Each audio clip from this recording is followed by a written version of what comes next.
இந்த முகத்தை பார்த்தோன்னே உங்களுக்கு என்ன தெரியுது? 85 வயசு ஆயிடுச்சு. ஆனால் இன்னும் ரெஸ்ட் எடுக்கலை. கடந்த 50 வருஷத்துக்கும் மேலே இந்த டீ பை தான் அவரோட வாழ்க்கை.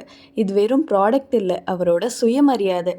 யாருக்கிட்டேயும் கை நீட்டக்கூடாதுங்கிற எண்ணத்தோட வாழ்கிற மனுஷன். என்னோட உழைப்பு என்ன காப்பாற்றும் அப்படின்னு நம்பிக்கையாக உழைக்கிற மனுஷன். இவர் தான் எங்கள் முத்து தாத்தா.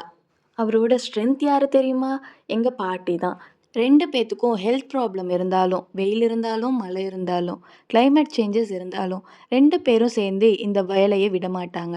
இது பிஸ்னஸ் இல்லை, அவங்க வாழ்க்கை போராட்டம். சரி, ஓகே. உங்ககிட்ட ஒரு முக்கியமான விஷயம் சொல்லணும். டீ கடையிலலாம் பிளாஸ்டிக் ஃபில்டர் யூஸ் பண்ணுவாங்கன்னு நினைக்கிறீங்களா? எப்போவாச்சும் அதை அப்சர்வ் பண்ணி பார்த்துருக்கீங்களா? நான் சொல்லட்டா? அவங்க இந்த டீ பை தான் யூஸ் பண்ணுவாங்க. ஏன்னா டீயோட டேஸ்ட் முக்கியம் அண்ட் அதோட குவாலிட்டி ரொம்ப முக்கியம். இந்த டீ பை காட்டன் மஸ்லின் கிளாத்தில் பண்ணது. Smooth filtering, reusable, echo friendly. Tea powder waste ஆகாது, டேஸ்ட் மாறாது, நேச்சுரலாக க்ளீனான டீ கிடைக்கும். டீ ஃபில்டர் பண்ணுறதுக்கு மட்டும் இல்லை, இதில் நீங்கள் தேங்காய் பாலையும் ஃபில்டர் பண்ணலாம், ஃப்ரெஷ் ஜூஸையும் ஃபில்டர் பண்ணலாம். ஒரு டைம் வாங்கி யூஸ் பண்ணி பாருங்கள், இதோட மல்டி பர்பஸ் உங்களுக்கே புரியும். இந்த முத்து தாத்தா கஷ்டம் இருந்தாலும் வெளியே சொல்ல மாட்டார். ஹெல்த் வீக் ஆனாலும் வேலையை நிறுத்த மாட்டார். Hard work and self respect இதுதான் அவரோட பெரிய ப்ராப்பர்ட்டி. இந்த டீ ஃபில்டர் பேக் தான் 50 வருஷமாக அவரோட இன்கம்.